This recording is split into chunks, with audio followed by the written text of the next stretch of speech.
aller au spectacle. Ça fait du bien et on y va de moins en moins, donc allons-y de plus en plus. Bonjour, je m'appelle Yann, je monte des spectacles qui mélangent théâtre et magie, en gros, depuis maintenant presque un peu plus de 10 ans. Je suis venu présenter un spectacle qui est en l'occurrence la dernière création de la compagnie, un spectacle qui s'appelle Personne, qui est un spectacle où j'utilise beaucoup de masques, dont des masques hyper réalistes aussi. C'est un spectacle qui joue sur le trouble de l'identité et sur le doute d'exister. Je joue beaucoup avec les jeux de théâtre dans le théâtre et les jeux de mise en abîme, à la sauce borgésienne, on pourrait dire. L'idée, c'est d'arriver à créer du trouble, tout en étant aussi dans le rire, et d'arriver à ce que les gens sortent de là en n'étant pas tout à fait sûrs de ce à quoi ils ont assisté. Et donc, j'essaie de travailler sur la qualité du coton.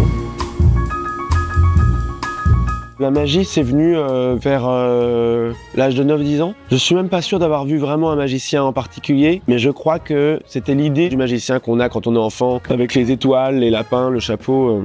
C'est cet imaginaire-là de la magie, un peu comme j'avais d'ailleurs avec le cirque, j'étais fasciné par le cirque aussi. Et après, il y a le plus grand cabaret du monde, l'émission sur France 2 quand j'étais petit. Je suis devenu assez vite un spectateur assidu. C'est l'équivalent de ce qu'a été le nouveau cirque dans les années 80, c'est-à-dire le désir de s'émanciper d'une forme traditionnelle. Et c'est la compagnie 14-20 qui a été à l'initiative de ce mouvement artistique. Après, ça reste un nom, hein. Les gens qui font du nouveau cirque aujourd'hui, ils disent pas qu'ils font du nouveau cirque, ils disent qu'ils font du cirque. Il se passe un peu la même chose aujourd'hui en magie.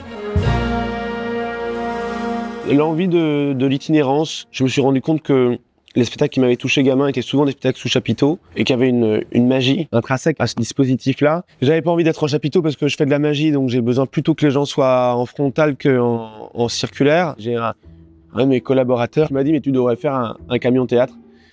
Et j'ai dit banco, c'est comme ça qu'est née cette idée.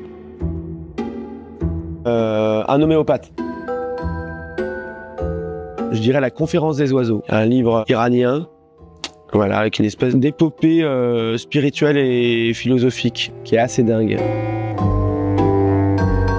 Profondément influencé, entre guillemets, parce que je me suis rendu compte qu'il m'avait influencé inconsciemment. C'est en le revoyant que j'ai compris à quel point il m'avait influencé. Et c'est un film qui s'appelle Sluice, Le Limier, en français, de Mankiewicz, qui est un film extraordinaire, qui est presque un huis clos. Ça parle aussi de boîtes à costumes, de masques et de changement d'identité avec entre autres Michael Caine et Laurence Olivier, qui sont deux très très grands comédiens. Le public, je veux qu'il sorte avec l'impossibilité d'avoir un récit clair de ce qu'il a vu, avec l'impression d'avoir beaucoup ri et des choses profondes qui ont été ressenties sans être forcément capable de pouvoir les verbaliser.